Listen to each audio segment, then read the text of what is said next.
right, Devin, let's make some C-Sweet. What's the first step? We need to get some honey, and we're gonna start caramelizing that to form a kind of Bochet-esque holiday mead for us here. That sounds fantastic. All right, well, we got a forklift coming in, so we've got to lift this toad up because this is the bottom of our awesome Arizona wildflower honey. Correct. Which, you know what, I haven't actually tried in a while, so that'll be kind of fun. Yeah, we'll pull some for you. How far can we tip this and have it stay on the skids, you think? Pretty far. We put a strap on it, but it's pick upable by us right now, so we're good. Cool. If it falls, we can catch it. It's 60 pounds. Go up a little bit. Couple inches, 4 more inches. All right, so this is our wildflower honey. We use this for majority of our products, but we kind of vary it up depending on what we're making. But this is one of my favorites. I like it. It's nice and simple, really sweet. We have a couple bees flying around today. They're coming after it. They can smell it. Yeah, 'tis the season. Beautiful. Never get tired of seeing honey pouring out. No, it's great. It's great in small doses too, because then you're not here for like 10 hours waiting for it. So we're gonna start with 1 gallon of honey into about 5 gallons. As we caramelize, it'll reduce, obviously. We don't know exactly what it'll end up being, but we're gonna start with 1 gallon of honey. It's gonna reduce down maybe to 3/4 of a gallon, something like that. There aren't a lot of people doing caramelized honey right now in the mead game, so it's a really fun experiment to play with. Yeah, I expect that we'll get some marshmallow and some other flavors out of the honey by chemically changing it through the heating process. Yeah, we'll get the Maillard reaction going. Different flavors come out of them. Let's see how this wildflower honey's tasting.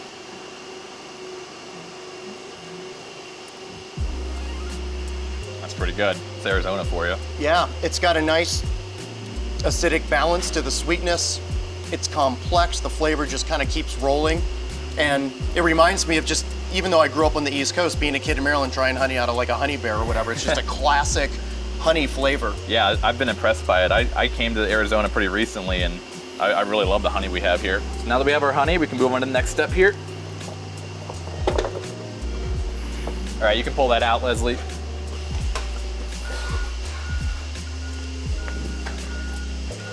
All right, we're gonna get this honey cooking and caramelizing, and we're gonna slowly add ingredients to that pot. All right. Front valves open, back valves open. We should have gas. Nice. All right, valves are open all the way. All right, we're gonna restrict because this will burn pretty quickly. So normally a turkey burner on full blast would be sounding like a jet. Yeah. So is this just what you find with this guy? Yeah. All right. We use this. We don't want to cook anything like you would on a turkey burner when you're like boiling. We don't really ever want to reach that point where we're hitting like 220 degrees. We want to stay a little below that. There's so much sugar in this honey that it'll instantly start burning. So we have to be careful. We have to constantly stir this.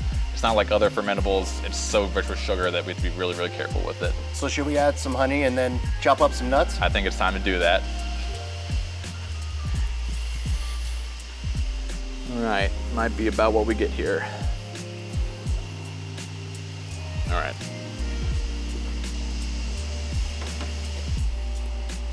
Got the flame down a little bit.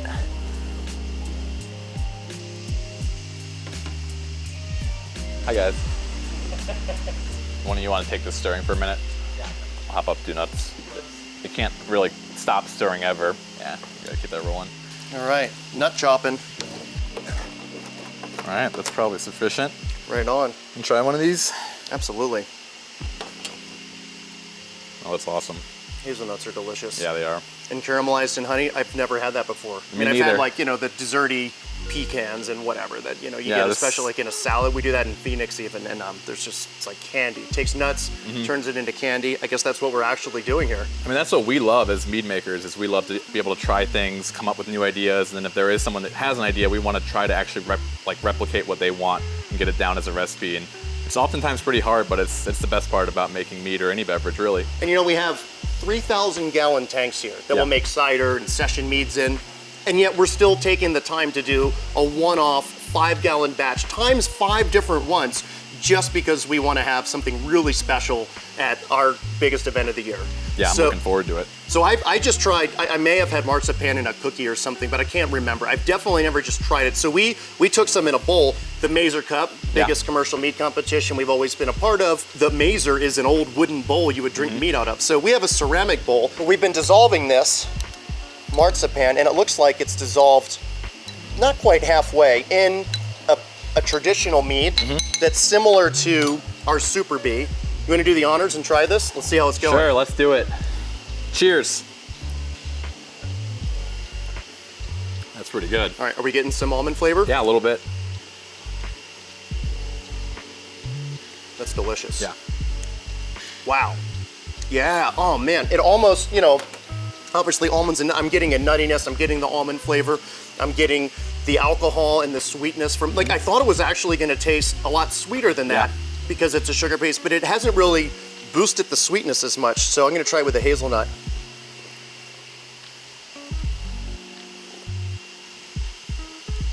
Oh, that's good. Okay, I might have to try that too. Yeah. Oh, you have to. And this is kind of like, we've got a bench, we're trialing these new flavors that we've never used in this combination. We've never used marzipan at all. Oh, wow. That's good. That's gonna be really good. I think it's gonna be really cool as we're stacking these different flavors together.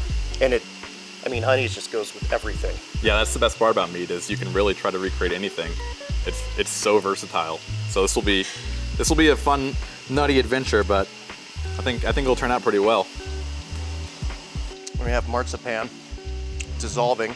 I mean, it's very rare that we find something that we intentionally, you know, say, hey, this will probably be good in a recipe, and then we try it and it works, and it's always just nice to have that proof of concept, that validation.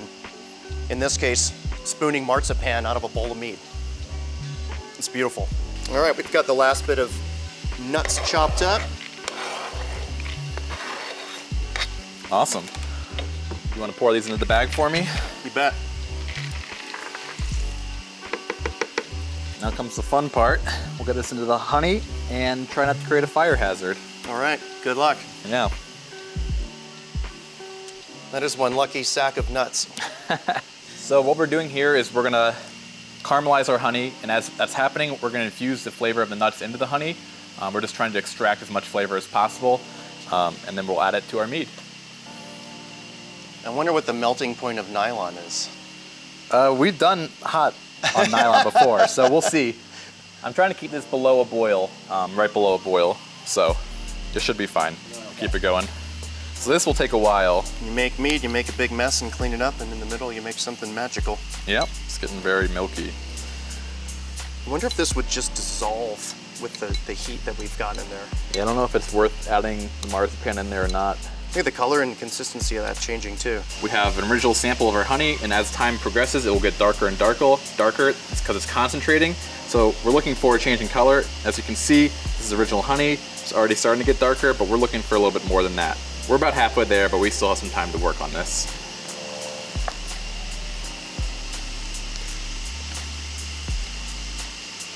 A little bit. Wanna try the original? Oh yeah, it's definitely changing. I get more of the caramelization than I do the nuts so far. I don't taste nuts either, but I can almost start to taste like that marshmallow flavor that you get, like marshmallow fluff. Yep. And if the nuts extract slowly, it won't matter too much. Nuts are going into the mead. It's gonna all resurf together anyways. But this will just infuse as much as we can. I think this will pull more of it out this way. Nothing's burning yet on the bottom, so. That's a good sign. Stirring's working.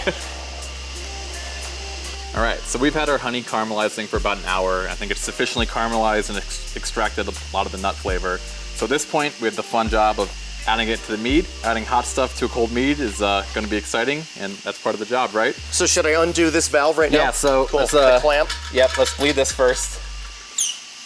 There we go. Cool. Yep, take that clamp off, and we're gonna spray this, sanitize. All right, clamps removed.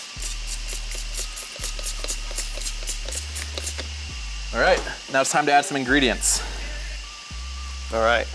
There you go, we got mead in there. All right. Got mead, and we've got a sanitized surface to set that upon. All right, so shall I untie the sack? Yeah, untie that there. And we're going to get it in. That's why I got hot gloves on. Oh yeah, it is warm. Look at that caramelized honey. Set it down, I'll get this out of the way. Woo, hot stuff. All right, so we have the nuts into the product, and now it's time to add our marzipan. All right, I am gonna roll this bag back a little bit. Yep.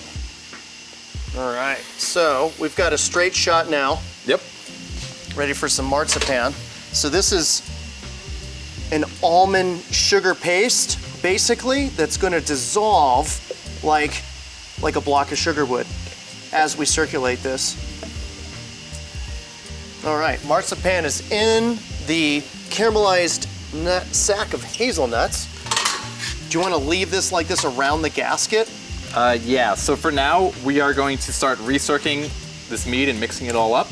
So we're just gonna do a couple things to stage it. So we will pull this up through, we're gonna pull it up through this butterfly valve here. All right, This is so gonna be a I will little tricky, unroll but the bag. Yep. All right, I'm gonna get this profile rather small. This will be the tricky part. I need a popsicle stick. Yeah. Almost there.